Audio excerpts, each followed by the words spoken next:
Ce qu'ils font au dernier, épisode 1. Bienvenue dans votre séance de lecture.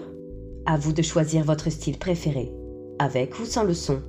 Bonne lecture. Affalée sur la banquette de mon bureau, elle lisait mon roman, annotait au stylet quelque chose dans la marge, souriait parfois, grimaçait souvent. Ses épaules creusaient le bas du dossier, si bien que son fessier jouait les équilibristes au-dessus du vide. Elle ne se retenait qu'à la force de ses pieds flanqués de chaussettes dépareillées qui reposaient sur le rebord de la table basse. Elle absorbait toute la concentration de la pièce. Et tout ce que je savais faire en sa présence se résumait à la détailler des cheveux aux chaussettes. Je listais mentalement chaque élément à portée de ma vue. Ses cheveux châtain foncé relevaient en longue queue de cheval. Ses lunettes métalliques trop grandes sur son petit nez triangulaire. Sa bouche rose pêche et remuante. Sa marinière blanche à rayures bleu marine. Ses petits seins sous lesquels reposait la liseuse. Sa ceinture en cuir marron. Une chaussette blanche à droite, à gauche, une chaussette rose à fleurs jaunes. À peine ai-je eu le temps de remonter jusqu'à son visage qu'elle tourna brusquement la tête vers moi. Impossible de savoir. Me fusillait-elle de ses yeux verts de gris ou m'interrogeait-elle du regard?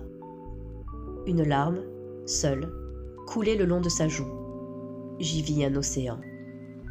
Elle se redressa d'un coup au milieu de la banquette, bien droite désormais. Et maintenant, elle me tournait le dos.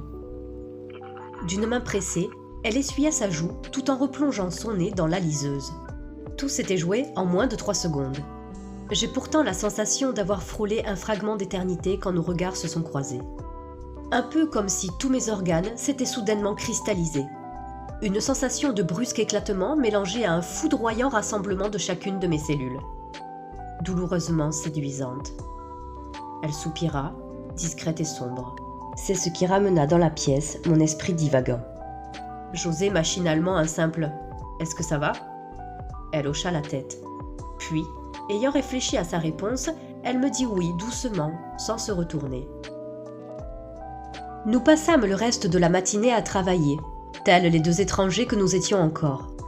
Elle sur la correction de mon manuscrit, moi sur mon courrier et mes factures en retard. Je suis toujours en retard de quelque chose. Mais ce silence tourmentait mon esprit. Vraiment, je ne me reconnaissais plus. Où était donc passé l'homme assuré, l'intellectuel engagé, le mec viril? Je me faisais l'effet d'un gosse amouraché, en costume élégant, qui trouvait soudain son gilet sans manches un peu étriqué. De l'air, il me fallait de l'air frais. Par chance, 12h30 tinta à ma montre et je sautai de mon fauteuil en cuir pour parcourir presque au trot les 3 mètres qui séparaient mon bureau de la porte-fenêtre.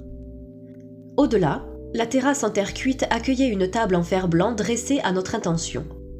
Ouvrant le ventail nimbé de rayons brûlants, présage d'un nouveau printemps caniculaire, je ne pus m'empêcher de demander, sans pour autant me retourner. « Avez-vous faim ?» J'ajoutai, scrutant la table. « Marianne a préparé un festin. » J'entendis des bruits de froissement, suivis d'un son plus sourd sur le plancher en chêne. Elle venait de se laisser glisser au sol pour remettre ses chaussures de sport blanches à lacets, et voilà donc une manière plutôt désinvolte d'acquiescer. Je la devinai renfrogner. La température avoisinait déjà les 37 degrés. Cela n'annonçait rien de facile pour les semaines qui suivraient. Elle marchait dans mon sillage. Ses semelles de caoutchouc faisaient crisser quelques graviers éparpillés et je préférais garder le silence, nerveux. La lumière solaire jouait dans le feuillage du cerisier quasiment centenaire.